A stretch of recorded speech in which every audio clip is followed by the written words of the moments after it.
Mjamzito kula vyakula hivi wiki ya 36 kabla ya kujifungua. Vinakusaidia kwenda kupunguza uchungu na kujifungua kiulaini bila shida yoyote. Chakula nambari 1, make sure unapata tende. At least kwa siku tende 3 mpaka 6. Kusaidia mwanamke kupunguza uchungu wakati wa kujifungua. Lakini pili, pendelea kula ndizi mbivu wiki ya 36 na kuendelea kabla ya kujifungua. At least kila siku ndizi mbivu 2 mpaka 3.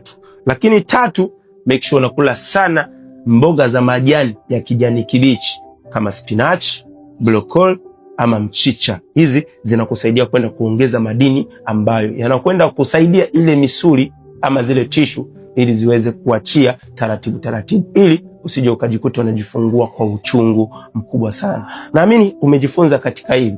Ukishona wanawake watatu ambao ni wajawazito wana wiki ya 28 mpaka 36, utakuwa umewasaidia, kwani watajua ni nini cha kufanya, kwani wanawake wengi wanaogopa uchungu wa kujifungua.